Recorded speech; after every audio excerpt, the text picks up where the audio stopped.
Hello friends, this is Anuj Kumar. मैं आप सभी का अपने चैनल पर स्वागत करता हूं।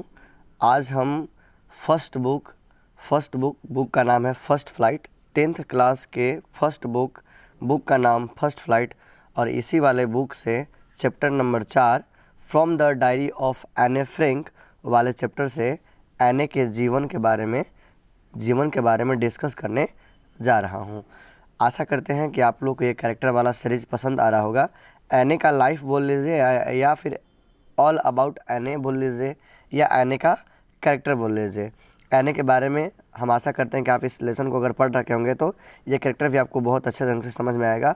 आपको कैरेक्टर वाले सीरीज से फ़ायदा ये है कि आप इसका शॉर्ट समरी एक तरह से समझ लीजिए कि ये उस लेसन में जो पात्र है उस पात्र का ये शॉर्ट समरी है। और इस शॉर्ट समरी से आप लगभग शॉर्ट टाइप के क्वेश्चन के साथ साथ लॉन्ग टाइप के क्वेश्चंस को भी कर सकते हैं और इससे रिलेटेड इस पार्ट से रिलेटेड जितने भी क्वेश्चंस हैं उन सारे क्वेश्चंस को कर सकते हैं। चलिए आज हम एने के लाइफ के बारे में डिस्कस करते हैं। तो एने के लाइफ के बारे में डिस्कशन ये रहा। एने is a 13 years old school girl. एने मात्र 13 साल की एक विद्यालय पढ़ने वाली लड़की होती है ना। 13 वर्ष का इसका उम्र होता है। She was born in Frankfurt in Germany 12 June 1929 AD. उसका जन्म 12 जून 1929 ईस्वी को फ्रैंकफर्ट जो कि जर्मनी में पड़ता है यहाँ पे एने का जन्म हुआ था। एने ही ने एक लाइन बोली है कि paper has more patience than people. मतलब एने का मानना है कि आदमी से ज़्यादा धैर्य किस में होता है तो पेपर में होता है। देखिए पेपर में कोई भी लिखी हुई चीज़ या लिखी हुई चीज़ें या बातें तब तक वहीं अपने तक वो सीमित रखता है जब तक उसको कोई पढ़े नहीं या आप उसको पढ़ने के लिए किसी को देते नहीं हैं। मतलब इसके कहने का ये तात्पर्य है कि पेपर आदमी से ज़्यादा धैर्य है। आप अपने दोस्त को बात बता दिए, उसके पेट में थमेगा नहीं, वो किसी और को शेयर कर देगा, तुरंत बताएगा कि देखे उसके बारे में था, ऐसे था, वो ऐसे बोल रहा था। लेकिन पेपर में लिखी हुई चीज़ या पेपर में चढ़ाई हुई गढ़ी हुई बातें वो कभी भी वह अपने से किसी के बारे में बताता नहीं है जब तक उसको पढ़ा नहीं जाए। तो इसीलिए एने कहती है कि paper has more patience than people. आज मेरा दोस्त बड़ा एकदम साथे है, बड़ा एकदम उससे करीबी रिश्ता है। कल लड़ाई हो गया तो कल मेरी जितनी गलतियाँ किसी के सामने वो पटक देगा, लेकिन ऐसा पेपर के केस में नहीं है। ये मानना किसका है? एने का। और ये लाइन बहुत ज़बरदस्त और बहुत सटीक लाइन है कि paper has more patience than people, यानी कि पेपर कागज़ लोगों से ज़्यादा धैर्यवान होता है। She lived there until she was 4। देखिए उसका जन्म फ्रैंकफर्ट जर्मनी में हुआ। जर्मनी का जगह है फ्रैंकफर्ट, वहाँ पर उसका जन्म हुआ। लगभग वह वहाँ पे जन्म से 4 सालों तक रही। Then her father immigrated to Holland in 1933। इसके बाद उसके पिताजी हॉलैंड चले गए। कहाँ चले गए? हॉलैंड चले गए। कब गए? 1929 ईस्वी में। मतलब 4 साल रही मम्मी पापा के साथ वहाँ पे फ्रैंकफर्ट जर्मनी में, और उसके बाद उसके पिताजी 1933 ईस्वी में हॉलैंड चले गए। इसके बाद अब देखिएगा हॉलैंड चले जाते हैं।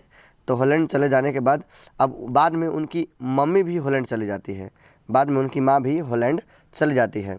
उनके पिताजी 1933 ईस्वी में हॉलैंड चले गए। कहाँ चले गए? हॉलैंड चले गए। बाद में her mother went him with Holland in September. उसी साल यानी कि 1933 ईस्वी में ही सितंबर महीने में उसकी माँ भी पिताजी के पास चले जाते हैं, है ना। हर एल्डर सिस्टर, उनकी बड़ी बहन का नाम है मार्गोट फ्रैंक। तो मार्गोट फ्रैंक भी अपनी मम्मी पापा के पास चल जाती है। And Anne were sent to the Aachen to stay with their grandmother. पहले पिताजी चले जाते हैं 1933 में, उसी साल के सितंबर महीने में चले जाते हैं उसकी माताजी।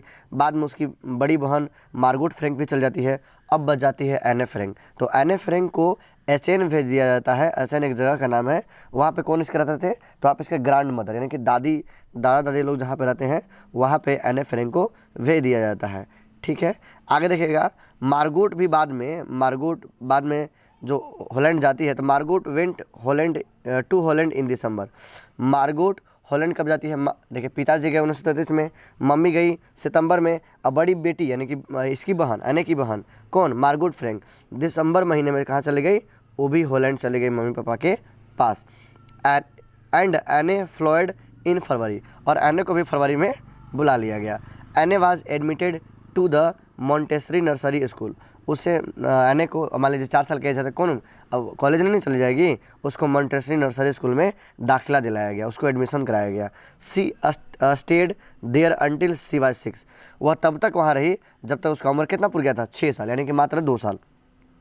4 साल तक तो वह फ्रैंकफर्ट में थी, उसके बाद वो हॉलैंड में चली गई फरवरी में, तो अभी मात्र जब जब उसका उम्र पूरा 6 साल तब तक वह लगभग क्या बोलते हैं वहाँ मॉन्टेसरी नर्सरी स्कूल में यानी कि हॉलैंड में रही। At that time she was in the first form, तब वह कौन क्लास में थी, तब वह फर्स्ट क्लास में थी। After the 6th form she left that school and perhaps joined a new school. करा है कि वहाँ तब तक वह रहती है 6 साल की उम्र तक वहाँ पे पढ़ती है, तब वह दूसरी फर्स्ट क्लास में होती है, और आगे वह तब तक पढ़ती है जब तक उसका उम्र जब तक वह पहुँच जाते हैं 6th स्टैंडर्ड में, यानी कि 6ठी कक्षा की पढ़ाई वहाँ कंप्लीट करती है, और उसके बाद वह उस विद्यालय को छोड़ देती है। ठीक है, उस विद्यालय को वह छोड़ देती है, और विद्यालय को छोड़ने के बाद वह after the 6th form she left that school and perhaps joined a new school, और वहाँ के बाद 6th स्टैंडर्ड में पढ़ने के बाद उस स्कूल को वह छोड़ देती है, और उसके बाद एक न्यू स्कूल में वह ज्वाइन कर लेती है। एने का कुल मिला के एक शॉर्ट समरी उसके जीवन के बारे में ही है कि एने एक बड़ा धैर्यवान लड़की थी, और ये अपनी बातों को शेयर नहीं कर देती। देखिए इसके बारे में कुछ विशेष बातें और हम आपको बता दे रहे हैं।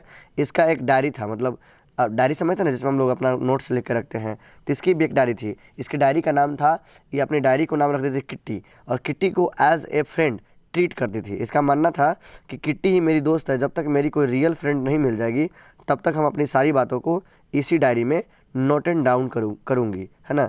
ये होता है एने का कमिटमेंट। एने के लाइफ के बारे में ये जो चीज़ें हैं उसको मैं आपको थोड़ा सा जूम आउट कर रहा हूँ, इसको आप चाहे तो नोट डाउन कर सकते हैं एने के बारे में। ठीक है, एने का कैरेक्टर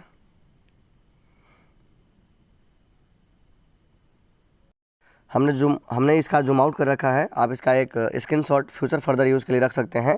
चलिए कैरेक्टर वाले सीरीज से आपको ये देखने जानने को मिल सकता है, इसका एक शॉर्ट समरी है उस पार्ट में जो पात्र हैं उनके बारे में, और इस चीज़ों को आप समझ के आप आगामी अपने एग्ज़ाम के लिए प्रिपेयर कर सकते हैं। आप इसका एक स्क्रीनशॉट रख लीजिए। ये था आज हमारा एने का कैरेक्टर। नेक्स्ट क्लास में हम नेक्स्ट कैरेक्टर को करेंगे। तब तक के लिए जय हिंद, जय भारत।